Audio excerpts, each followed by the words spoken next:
In the late summer of 1940, Berlin, once confident, triumphant, certain of its invulnerability, was entering a season unlike any it had known before. Nights that had once fallen quietly now settled with an uneasy tension. Rumors drifted through the corridors of power, whispered by ministers, aides, intelligence officers. But even then, almost no one inside Nazi Germany's high command truly believed the unthinkable could happen. That Britain, battered and bloodied, would find the strength to strike the heart of the Reich itself. The German generals, hardened by years of military tradition and still basking in the glow of swift victories across Europe, had grown accustomed to the narrative of German superiority. They had watched France collapse in mere weeks. They had seen the Low Countries overrun. They had listened to Hitler boast that Britain would crumble next, and soon. Some believed it, others doubted it quietly. But none expected Britain to carry the war back to the very capital of Germany. Not until the night it happened. It began with scattered reports, disjointed, confused, rushed. A radar station outside the city registered an unusual signal in the distance. Operators thought it was a glitch, a misreading, an anomaly. For months they had tracked incoming aircraft only for them to vanish again, false alarms triggered by weather or technical faults. But something about this signal, its consistency, its path, its speed, left an uneasy imprint. In the Air Ministry, a junior officer approached his superior with a slip of paper containing the radar reading. His voice trembled slightly as he said the words no one there wanted to hear. The superior dismissed him immediately, waving his hand with a mixture of irritation and disbelief. British aircraft over Berlin. Impossible. Britain was struggling merely to survive the Luftwaffe's relentless assault. Their airfields were burning. Their cities were damaged. Their pilots were exhausted. Their resources stretched to the breaking point. The very idea that the British Royal Air Force could launch an attack on the German capital seemed absurd. And yet, while the officer walked away, uneasy and unconvinced, the signal continued. On the outskirts of Berlin, night watch personnel stationed near the city's outer defenses reported distant engine sounds, so faint that many assumed it was simply German aircraft repositioning. But the sound grew louder. And as the minutes passed, more outposts, more stations, more observers reported the same thing. Something was approaching the city with deliberate purpose. Inside the Reich Chancellery, several of Hitler's top generals were gathered for an evening briefing. The mood was confident, even casual. They were discussing the next stage of the air war, analyzing how long Britain might hold out, estimating the weeks, maybe months, before they could shift their focus toward the broader conquest of Europe. Some sipped coffee, others smoked in silence.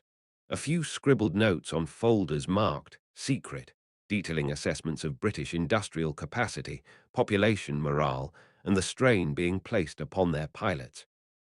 The consensus was largely identical. Britain could not withstand the pace of the Luftwaffe forever. But suddenly, a door opened sharply. A communications officer stepped inside, hesitating for a split second before speaking.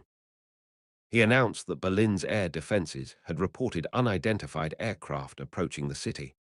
A murmur rippled through the room, disbelief, annoyance, confusion. The generals exchanged glances, each silently asking the same question. What was this officer talking about? One general, known for his short temper, barked that it must be a false alarm or German aircraft returning late. Another suggested the defenses had misinterpreted ground echoes. Someone else laughed softly, dismissing the report as meaningless. But minutes later, more messages arrived. Then more. By the time the fourth confirmation came through, the entire atmosphere of the room had shifted. Cigarettes were crushed out. Papers set aside.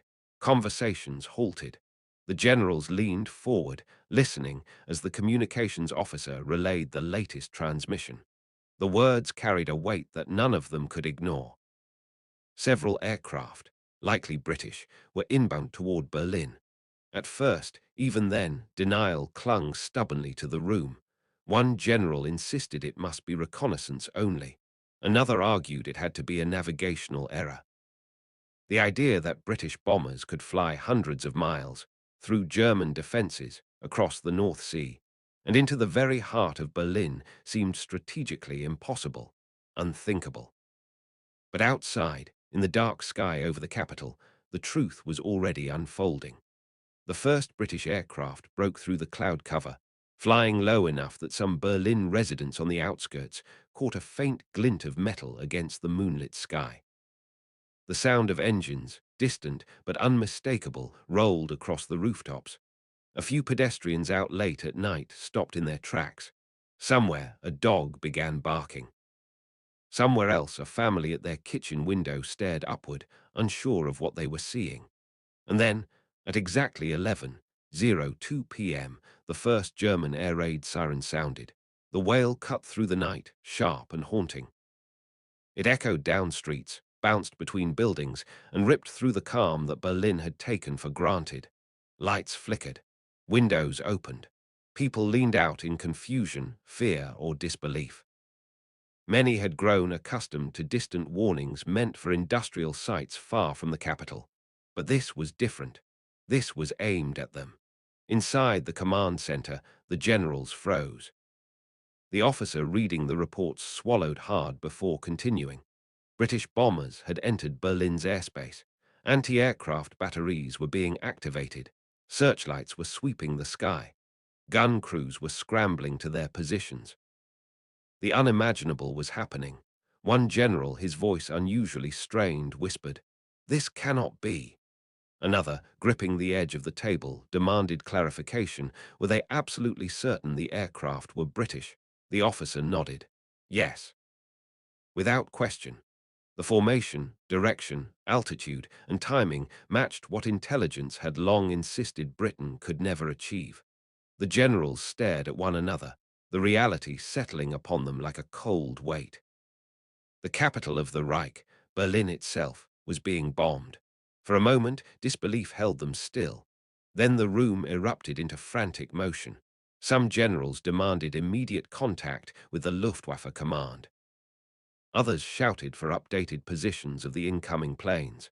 Someone called for the duty officers responsible for Berlin's air defenses. Voices overlapped in a frantic rush, fear, anger, confusion blending in a chaotic mix. One general muttered under his breath that Goering would never live this down. For months Goering had boasted that German defenses were impenetrable, that no enemy aircraft would ever set foot over Berlin, that the Luftwaffe would annihilate any force that dared attempt it. His promises had become doctrine. His confidence had shaped German strategy. Now that confidence was cracking, and the generals knew it. Meanwhile, over the city, the first explosions bloomed in the night sky. They were small at first, targeted strikes, limited payloads, but the sound reverberated through the streets and homes of Berlin. Windows rattled. Children awoke. People rushed toward shelters, guided by wardens waving flashlights down stairways. In the command center, the generals demanded casualty estimates, damage reports, any sense of how extensive the attack was. But the answers came slowly, disjointed, confused. Berlin had never rehearsed for this. The capital's emergency response systems were still being activated. Anti-aircraft fire was being coordinated in real time. No one in the room could grasp the full extent yet. One general, pacing across the floor, whispered, "The British are sending a message." Another replied, "They want to show the world they are not defeated." The third, adjusting his uniform as if to control his shaking hands, said softly, "And now the Führer will demand we answer for this." Because they knew what was coming. Hitler had famously claimed that German cities were safe from British retaliation. He had promised that Berlin was untouchable. He had condemned Britain as weak, flailing, desperate. Now that illusion was shattered. And the generals, those standing closest to him, those who would have to explain this moment, those whose reputations depended on perfect obedience, understood that the blame would not fall on Hitler. It would fall on them, on Goering, on the Luftwaffe, and on anyone he perceived as failing him. Inside the bunker beneath the chancellery, Hitler himself was informed of the attack. His reaction would be remembered vividly by those present. At first, he dismissed the report as utterly false. He demanded the officer repeat it. Then he accused him of being misinformed. Then he insisted that if any aircraft were overhead, they had to be German. Only after several confirmations, each coming from different branches of the military, did he accept the truth, his face twisted with rage. Then he demanded to see Goering immediately. But for now, the generals waited. Some stared at the ceiling as distant rumbling continued. Others clutched the edges of their chairs. The shock was immense, not only because the attack had happened, but because it had been unimaginable. Outside, the British planes banked away and began their return journey. Berlin's anti-aircraft fire continued even after the last aircraft had vanished into the darkness. Searchlights swept the sky long after their targets were gone. By the time the all-clear sounded, Berlin's civilian population was shaken, confused, and angry. But inside the German high command, the emotions were even stronger: panic, disbelief, and dread. Because the generals understood something that Hitler refused to acknowledge, this was not merely a raid, it was a turning point. Britain had struck Berlin not out of desperation, but out of defiance. And in doing so, they had proven that Germany was not as untouchable as it claimed. They had shown that Berlin could be reached, that the Reich could be shaken, that the war was far from over, and the night was only beginning. The morning after the raid began with an unusual quiet across Berlin. The rising sun revealed a city that had survived its first direct blow from the British in War World II, yet the true shock lived not in the streets, but within the command corridors of the Reich. Among the civilians, the damage had been modest: some fires, scattered debris, a handful of buildings struck. But among Hitler's inner circle, the psychological impact was far more devastating. The generals arrived one by one at the chancellery, summoned with such urgency that several had not even changed from their night uniforms. Their faces showed the remnants of sleepless hours, eyes red, jaws set tight, their steps heavy with dread. They carried reports, maps, transcripts, but above all they carried fear. Fear of what Hitler would say, and fear of what he would demand. They gathered in an antechamber, speaking in hushed tones. Some avoided eye contact altogether. Others whispered heatedly, each placing blame in a different direction. One criticized the Luftwaffe's early warning system. Another insisted the radar stations had been mismanaged. A third muttered that Goering's promises had finally collapsed under their own weight. But the central emotion was humiliation. Germany had boasted of invincibility, and now Britain, exhausted, bombed, outnumbered, had struck the very city Hitler lived in. For a regime built on spectacle and fear, this was more than a military incident. It was a symbolic wound. A door opened, and a high-ranking adjutant emerged, his expression rigid. He gestured for the generals to follow him into the main briefing room. One by one, they filed inside, taking their places at the long table. Maps of Berlin were spread across it, marked with red pins indicating bomb strikes. Along the walls, several staff officers stood ready with folders and transcripts from the previous night's communications. And at the head of the room, alone, stood Hitler. He did not sit. He did not speak. He simply stared at the table, unmoving. His expression was dark, unreadable, but the tension radiating from him was unmistakable. No one dared to break the silence. After nearly 30 seconds, he finally looked up. His eyes drifted from one general to the next, searching their faces, reading their unease. When he spoke, his voice was low, but dangerously controlled. "So," he said, "London has decided to send its little aeroplanes to Berlin." No one responded. Hitler's expression tightened. He continued, his voice rising slightly as each word pressed into the room. "Goering assured me, assured all of us, that this city was beyond the reach of enemy bombers. He claimed it was impossible." He spoke the last word with contempt, as though the very concept had betrayed him. Still, the generals remained silent. Many avoided meeting his gaze. Hitler took a slow breath, then demanded a full report. An operations officer stepped forward, his hands trembling slightly as he held a typed briefing. He summarized the details: the number of British aircraft spotted, their likely route, the bombs dropped, the damage recorded, the estimated casualties. He spoke quickly, as though hoping that speed would reduce the weight of the information. When he finished, Hitler asked only one question: how did they reach Berlin? The room froze. A senior Luftwaffe general cleared his throat and stepped forward. He explained that British aircraft had likely flown at low altitude along a route that allowed them to evade German radar until it was too late. He suggested that the RAF had been improving its navigation techniques, that they had taken advantage of cloud cover, that the night had concealed their approach. Hitler cut him off sharply. Excuses. The Luftwaffe general stiffened. Hitler's voice rose now, angrier, sharper. He accused the high command of complacency, of arrogance, of incompetence.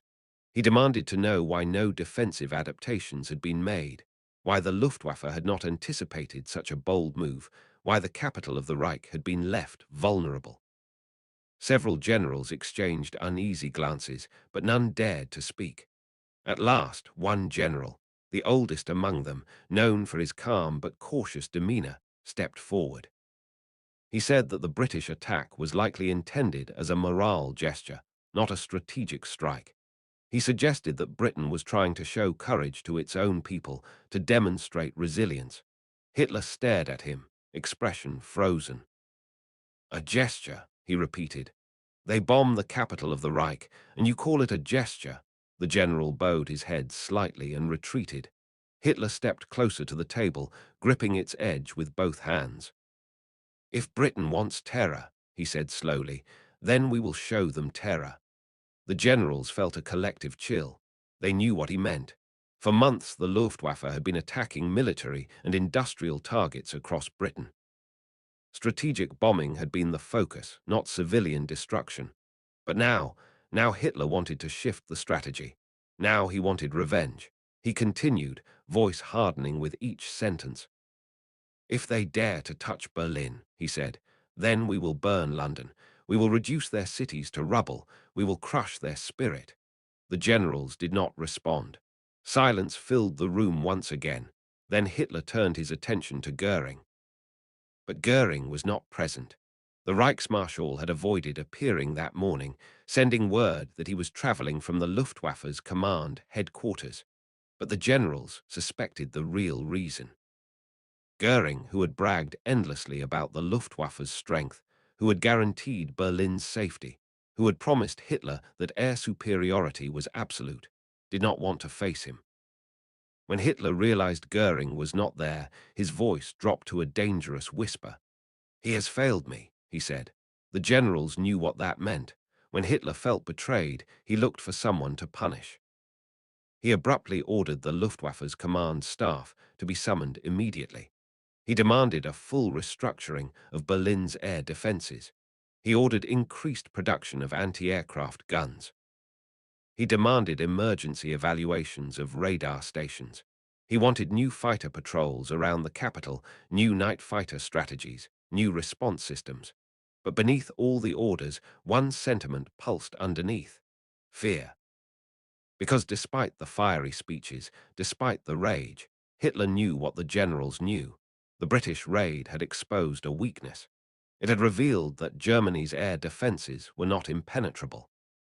It had undermined the narrative of German dominance, and it had shown the world, especially the nations still watching from afar, that the Reich was not invincible. Hitler paced the room, muttering to himself, his anger spilling into his movements. The generals watched, uneasy, knowing that any misstep could turn his wrath toward them.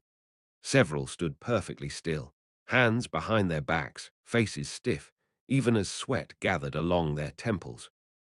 He stopped suddenly and pointed at one of the intelligence officers. How many aircraft did Britain send? He demanded. 18, my Führer, the officer replied. Hitler scoffed. 18. They send a handful of planes, and our entire air defense structure collapses. The officer swallowed hard and did not answer. Hitler resumed pacing, his voice rising again. He spoke about Churchill, about British stubbornness, about his belief that Britain would break if pushed hard enough. He spoke with certainty about German superiority, about the inevitability of victory. But his tone carried an edge now, a note of agitation not present before the raid. The generals recognized that tone. They knew Hitler's confidence had been shaken more deeply than he would ever admit. Eventually he stopped pacing and turned back to the table. "This ends now," he said. "We will respond. London will pay. Britain will suffer." He dismissed the generals with a wave of his hand, and they filed out silently, each carrying a heavy weight of dread. But in the hallway outside, once the door was closed, they finally allowed their true reactions to surface. Several exchanged looks of deep concern. One muttered that this attack would escalate the air war dramatically. Another said Britain had done something remarkable, that their courage was undeniable. Another shook his head in disbelief, whispering that Goering's reputation was destroyed. But most of all, they spoke of Hitler. They spoke of his fury, his humiliation, and the dangerous impulses that humiliation had awakened. Because they knew Hitler would not pursue a measured, calculated response. He would pursue revenge. Emotional, unrestrained revenge. And that meant the war was entering a new and far more destructive phase. Later that day, Goering finally arrived in Berlin, and the confrontation between him and Hitler became the subject of countless accounts whispered within the military hierarchy. Hitler accused him of incompetence, of betrayal, of failing the Reich. Goering defended himself, insisting the raid had been insignificant, the damage minimal, the threat exaggerated. But Hitler cut him down, demanding to know how British bombers had reached the city at all. Goering's excuses crumbled under the weight of Hitler's anger. Outside the private meeting chamber, several generals listened to the muffled shouting, exchanging uneasy expressions. They could hear Hitler's voice rising, hear Goering stumbling over explanations, hear the sound of documents being slammed onto tables. When the door finally opened, Goering emerged red-faced and exhausted, avoiding the general's eyes as he passed them. The Luftwaffe's aura of invincibility was shattered. The generals returned to their offices knowing that the balance of the war had shifted subtly, but dramatically. Britain had struck Berlin. Hitler was enraged. Goering was humiliated. And the German High Command was now preparing for a retaliatory campaign that would not target military bases or runways, but cities filled with civilians. The British raid was small in scale, but massive in consequences. And deep inside their private thoughts, several of the generals realized something they would never dare speak aloud. Britain had done what no one expected. They had shown strength. They had shown resilience. They had shown that they would not surrender. The war was far from over. And now it would become far more brutal. The messages racing through the German chain of command in the hours after the British attack on Berlin had the ragged sound of a government struggling to hold its breath. Reports arrived late, incomplete, and sometimes contradictory. Some commanders insisted the bombs were simply stray aircraft that had lost their way. Others admitted, reluctantly, that this had been a deliberate strike, intentional, coordinated, and unmistakably British. The air defense network, built to project power outward, seemed suddenly hollow when turned inward. Inside the Air Ministry, the first senior officers began to gather around maps that still smelled of ink. Lines had been drawn just that morning to illustrate German advances across Europe. None of them had expected they would need new markings so soon, small circles indicating where bombs had fallen inside the capital itself. A few officers whispered as they approached the table, as though raising their voices might draw attention to the scope of the failure. The truth sat quietly between them. Berlin had been touched by the enemy. Field Marshal Catel entered the room still in partial uniform, the collar slightly uneven. His eyes scanned the maps with a hesitation rare for a man who ordered armies into neighboring countries without blinking. He asked in a measured tone whether the reports had been verified. A younger staff officer, voice strained from the long night, confirmed that they had. Catel did not respond. For several seconds, he simply stared at the table as though something vital had been carved out of it. What weighed on him was not only the symbolic damage, but the message it carried.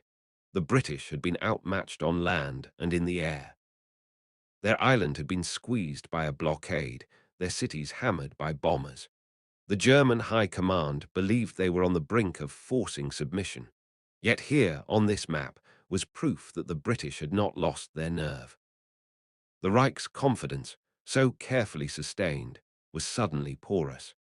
General Jodl, never one to display fear, approached the table with an attempt at practicality. He asked whether the damage was significant enough to warrant a counter-strategy. Another officer responded that the bombs had hit mostly industrial areas and railway yards. The physical destruction was limited, but Jodl knew before he asked that the British were not aiming to flatten Berlin that night. They had aimed to puncture the illusion of invulnerability, and that they achieved. For some in the room, the implications were personally unsettling. Most had reassured their families that Berlin was beyond the reach of enemy aircraft. They had boasted openly that Germany's capital was shielded by distance, by power, by destiny. The British raid unraveled that certainty in a matter of minutes. A few generals exchanged glances that carried unspoken admission. The war world, too, was entering a new phase. While the High Command tried to frame the event as a temporary embarrassment, the whispers within the Luftwaffe headquarters were harsher. Several officers condemned the weakness of the radar network. Others blamed the earlier decision to prioritize offensive aircraft over defensive installations. A handful blamed Goering directly, though only when his footsteps were nowhere near. The once bright image of the Reich's air superiority had faded overnight. When Goering finally strode into the room, he attempted his usual display of confidence, but it landed with less weight than before. His face was flushed, his jaw set too tightly, and his stride suggested he was fighting to look composed. Officers instinctively straightened, but their eyes betrayed something new, doubt. He demanded a full account of the attack. He spoke quickly, as though overwhelming the room with words would make the news less real. He insisted that such a breach could never happen again. He insisted that the British had been lucky, that the weather had favored them, that a malfunction in the AA guns had allowed them passage. Several nodded, but none believed it. Goering then promised, loud enough for the entire floor to hear, that retaliation would be swift and devastating. The capital had been touched, he said, but fear would never take root. Germany would respond with overwhelming force. To some, this sounded like determination. To others, it sounded like a man plugging holes in a sinking story. As the meeting continued, a courier delivered a message from Hitler's personal adjutants. The atmosphere shifted immediately. Nobody moved. Catel took the paper, opened it, read it twice, and then folded it slowly. Hitler was enraged. Not alarmed, not unsettled, furiously enraged. He demanded that the generals gather in the command room at once. He demanded a full explanation for the failure to protect Berlin. He wanted names. He wanted reasons. He wanted someone to blame.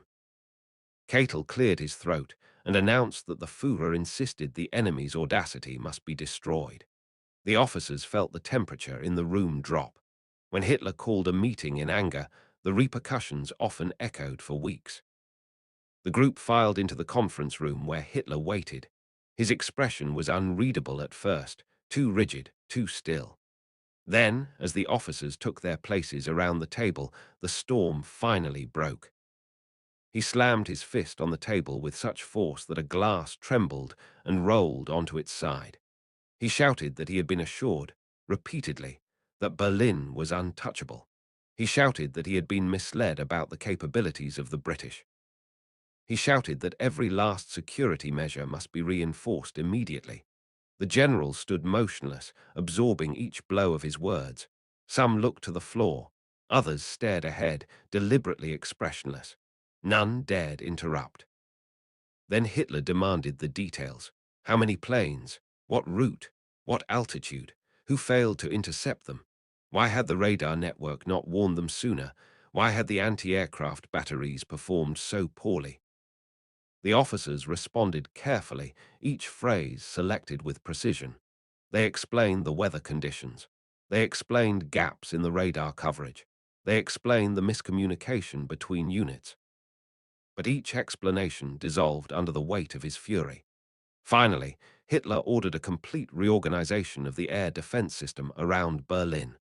Units were to be reassigned, leadership tested, and fortifications increased. Goering, standing stiffly near the wall, avoided eye contact with everyone. The other generals sensed the shift in the room. The once untouchable Reichsmarschall had lost a layer of his shield. When the meeting ended, the officers stepped out into the hallway with the dazed look of men who had just escaped a storm shelter.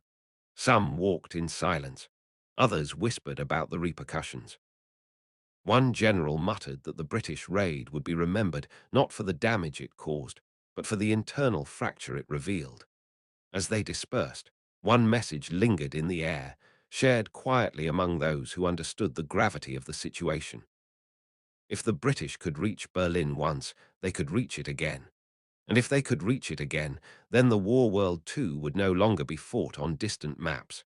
It would arrive at the Reich's doorstep, night after night. Meanwhile, in the city itself, smoke still drifted above neighborhoods that had never expected to see war firsthand. Residents stood in the streets long after dawn, examining the impact craters as though they were portals into some new reality. Some had believed the propaganda that Britain was on the brink of collapse, but standing beside those craters, they felt none of the certainty that had been promised. In the hours that followed, internal reports captured scenes of civilians quietly gathering belongings they had once stored away: documents, photographs, blankets. These were things people took out when they feared something larger was looming. The morale that officials claimed would hold firm was already bending, but the most revealing shift occurred within the military itself. In private, several generals exchanged thoughts they would never put in writing. One suggested that underestimating the British had been a mistake. Another said that the British had just proven that determination could compensate for shortages of equipment. A third suggested, quietly, that the Führer's emotional reaction might cloud judgment in the coming weeks. These whispers marked the first subtle fractures in the High Command's sense of inevitability. The British had not destroyed Berlin, but they had pierced its mythology. And in War World II, mythology was often more fragile than steel.